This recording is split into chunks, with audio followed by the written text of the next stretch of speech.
Vlog start कर रहे हैं। तो आज है एकादशी और आज हमने व्रत रखा है। तो सुबह सुबह हम अपने पूजा रूम में आए हैं और अपने लड्डू गोपाल जी को और शालिग्राम जी को नहला लेते हैं पंचामृत तैयार करके। तो इसमें हमने लिया दही, शक्कर, गंगा जल और यहाँ पर डाल रहे हैं शहद। तो कैसे तैयार करते हैं आप लोगों के साथ शेयर करते जा रहे हैं। तो यहाँ पर आप लोगों के साथ शेयर करेंगे पंचामृत कैसे तैयार किया जाता है।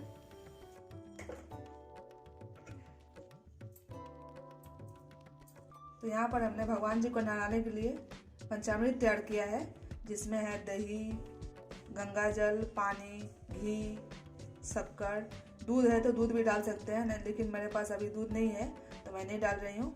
और अभी हम नहलाएंगे शालिग्राम जी को और हमें लड्डू गोपाल जी को। तो नहला लेते हैं, आज एकादशी का व्रत है तो भगवान जी को पंचामृत से नहलाते हैं।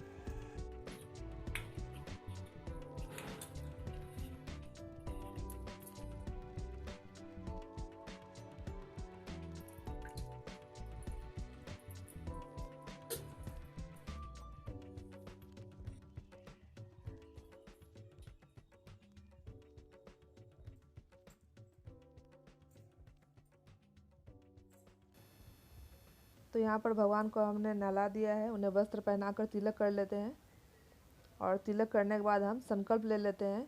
तो सबसे पहले हम यहाँ पर लेंगे 1 रुपये का सिक्का, तिल, फूल और थोड़ा सा गंगा जल लेकर हम संकल्प लेते हैं कि हे श्री हरि विष्णु, हे जगत के पालनहार, आज हम एकादशी का व्रत करने जा रहे हैं। हमारे व्रत को सफल कीजिए और हमारे व्रत में कोई विघ्न बाधा ना है। तो हम यहाँ शालिग्राम जी के सामने यह संकल्प ले लेते हैं और सभी देवी देवताओं को प्रणाम कर लेते हैं।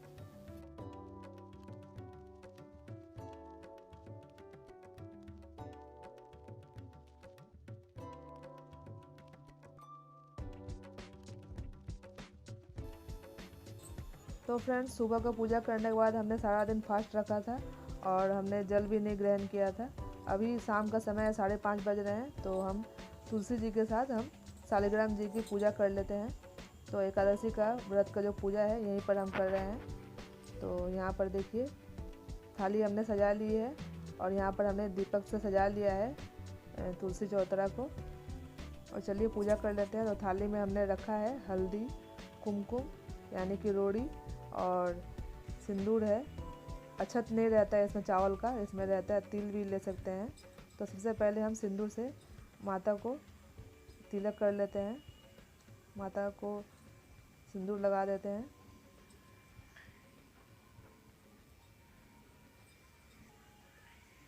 उसके बाद लगा देते हैं हल्दी, कुमकुम और सबसे पहले लगाएंगे हम यहाँ शालिग्राम जी को हल्दी, उसके बाद कुमकुम।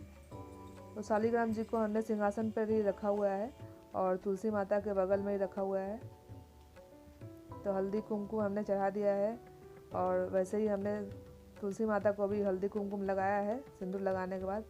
अब यहाँ लगा लेते हैं माता को बिंदी। तो यहाँ पर हम तुलसी जी का श्रृंगार कर रहे हैं। तो जैसे एक सुहागिन स्त्री श्रृंगार करती है वैसे ही हम श्रृंगार कर रहे हैं। तो सिंदूर लगाने के बाद यहाँ बिंदी लगा लेते हैं और यहाँ पर हम चूड़ियाँ हैं, चूड़ियों को पहनाएंगे। उससे पहले हम यहाँ पर हमने लिया रक्षा सूत्र, जिसे हम वस्त्र के रूप में उन्हें पहनाएंगे। तो ये देखिए रक्षा सूत्र हमने ऐसे बांध लिया है और इसे हम पहना देते हैं। तो रक्षा सूत्रों को वस्त्र के रूप में भी पहनाया जा सकता है, किसी भी देवी देवता को चढ़ाया जा सकता है। तो यहाँ पर हम चढ़ा रहे हैं रक्षा सूत्र वस्त्र के रूप में और इसी प्रकार से एक छोटा सा हम रक्षा सूत्र चढ़ाएंगे शालिग्राम जी को। तो सबसे पहले हम माता को चूड़ी पहना लेते हैं। लाल चूड़ी हो तो और अच्छा है, मेरे पास इसी कलर की चूड़ी थी तो मैं नीले रंग की चूड़ी चढ़ा रही हूँ। लाल चूड़ी रहे तो और अच्छा है। तो यहाँ हम डाल देते हैं चूड़ियाँ।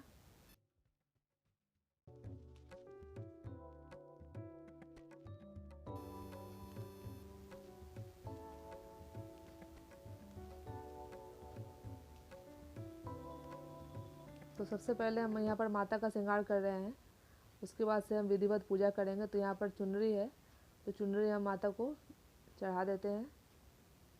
आप बड़ी साइज़ की चुनरी भी ले सकते हैं, तो मेरे पास यही था तो मैं अभी यही चढ़ा दे रही हूँ। और यहाँ पर फूल का माला है। तो सबसे पहले हम यहाँ पर शालिग्राम जी को चढ़ाते हैं फूल माला, उसके बाद हम तुलसी जी को चढ़ाएंगे। देखिए शालिग्राम जी को हमने चढ़ाया है, उसके बाद हम यहाँ पर तुलसी जी को भी चढ़ा देते हैं।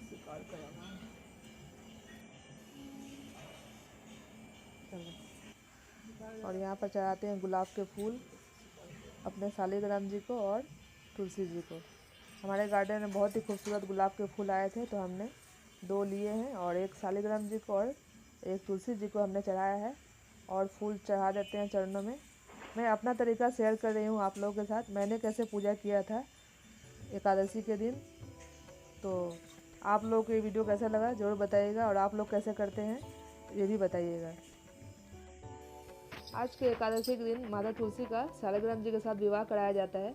तो हमारे यहाँ विवाह नहीं चलता है, तुलसी विवाह नहीं चलता है, तो मैं क्या कर रही हूँ, शालिग्राम जी का तुलसी जी के साथ पूजा कर रही हूँ, विधिवत पूजा कर रही हूँ। तो तुलसी जी का अच्छी तरह से श्रृंगार करके, सुहागिनों वाला श्रृंगार करके मैं शालिग्राम जी के साथ विधिवत पूजा कर रही हूँ। तो यहाँ पर हम पान सजा लेते हैं। तो पान में हमने लिया 2 लवंग, 1 इलायची, 1 सुपारी और 2 पान हमने सजाया है, एक तुलसी माता के लिए, एक शालिग्राम जी के लिए। तो यहाँ पर भोग भी हमने तैयार किया है। भोग में हमने लिया है केले, बतासे, सफ़ेद मिठाई है, और आप शकरकंदी भी ले सकते हैं, आंवले ले सकते हैं। तो शालिग्राम जी के लिए तुलसी पत्ते, और यहाँ पर तुलसी माता को फिर शालिग्राम जी को यहाँ पर भोग लगा लेते हैं। भोग अर्पण करने के बाद जल अर्पण करेंगे। और यहाँ पर तुलसी माता के सामने हमने एक कलश रखा हुआ है जिसमें हमने दिया प्रज्वलित किया है। तो कलश में हमने हल्दी, कुमकुम, तिल, 1 रुपये का सिक्का, फूल डालकर हमने कलश तैयार किया है। और कलश के ऊपर हमने फिर से एक छोटी सी ढक्कन रखकर उसके ऊपर हमने थोड़ी सी तिल रखी है और उसके ऊपर हमने दिया रखा है। तो भोग लगाने के बाद मुख शुद्धि के लिए हम यहाँ पर पान चढ़ाते हैं, जिस पान को हमने तैयार किया है। तो सबसे पहले शालिग्राम जी को, फिर तुलसी जी को चढ़ाते हैं। और यहाँ धूप बत्ती और कपूर से हम आरती कर लेते हैं। तो यहाँ पर मैं विधिवत पूजा कर रही हूँ, बस शादी वाला जो नियम है वो मैं नहीं कर रही हूँ, जैसे कि गठबंधन कराना और फेरे दिलाना, वो मैं नहीं करा रही हूँ क्योंकि हमारे यहाँ नहीं चलता है। तो मैं ऐसे ही विधिवत दोनों को साथ में पूजा कर रही हूँ। तो बहुत ही अच्छी तरह से पूजा संपन्न हुई। और देखिए बहुत ही सुंदर हमारी तुलसी माता सजी हुई हैं, साथ में शालिग्राम जी हैं। तो इसी तरह से हमने पूजा किया है, देख सकते हैं।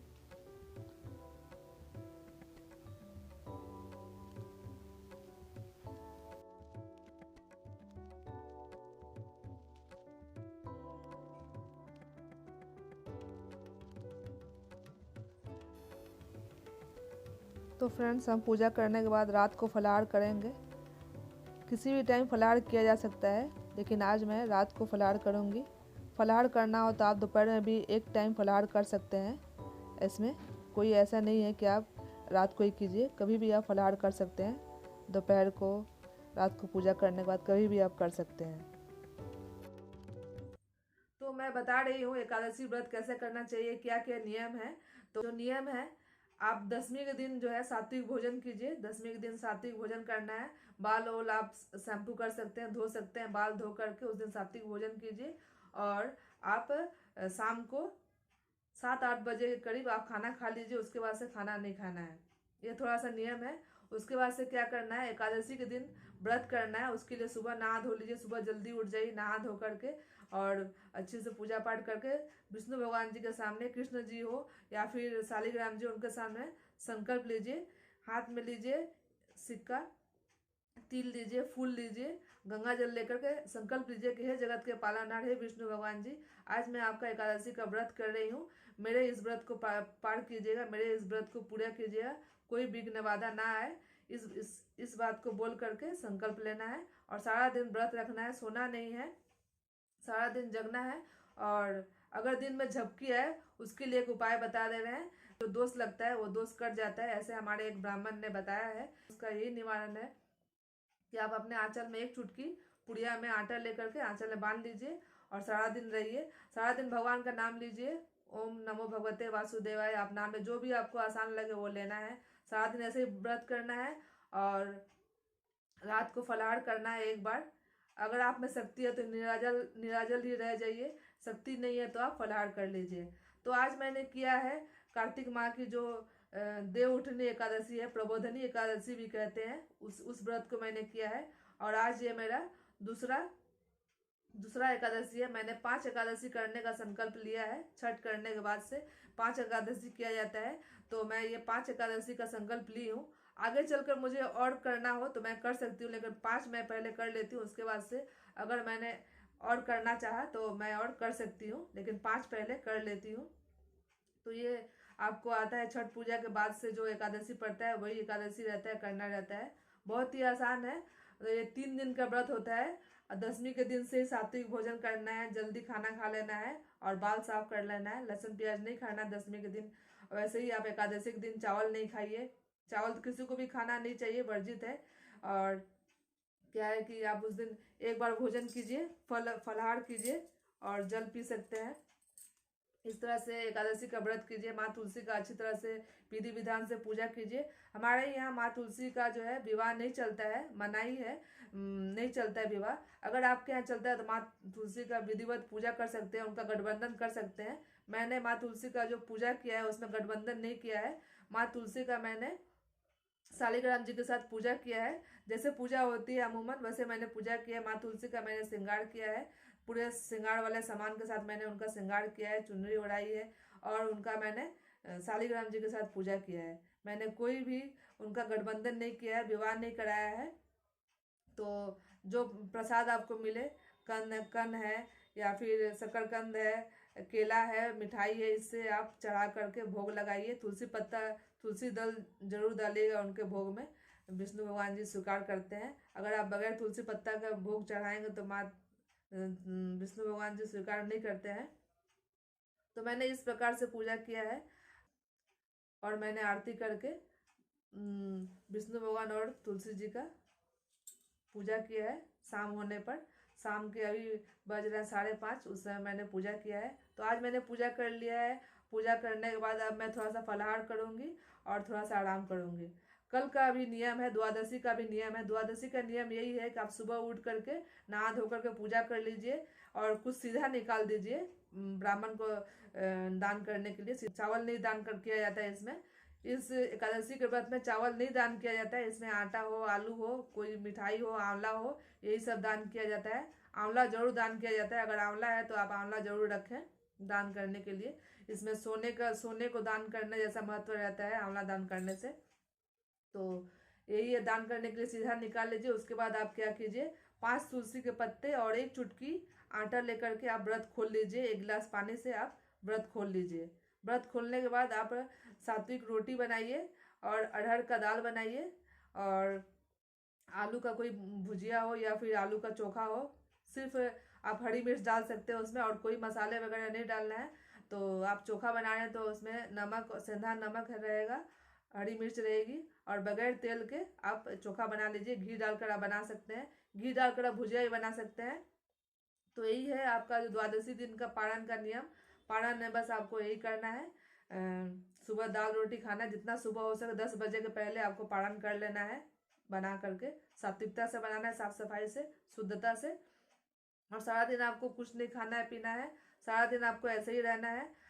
चाय पानी चाय तो पी सकते हैं, लेकिन अब सीधा जाकर आपको रात में ही सूरज डूबने के बाद ही आपको फिर से भोजन करना है।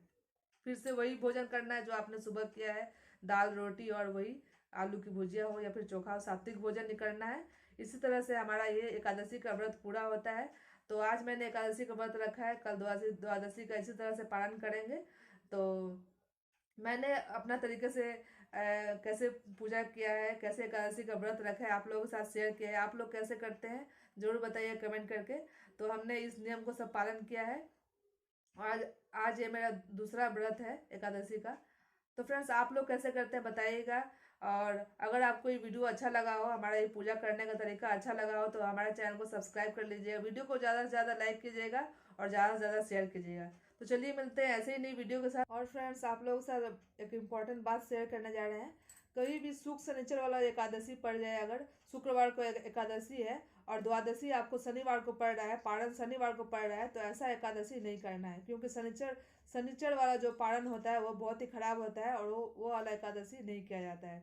कभी भी एकादशी और द्वादशी एक ही दिन पड़ जाए, एकादशी द्वादशी एक ही दिन पड़ जाए, वैसा वाला एकादशी भी नहीं किया जाता है। अगर आपको समस्या हो रही है समझने में तो कौन सा एकादशी करे कौन सा नहीं, तो आप अपने जान पहचान वाले ब्राह्मण से पूछ लीजिए, जानकारी ले लीजिए, फिर ये एकादशी कीजिएगा।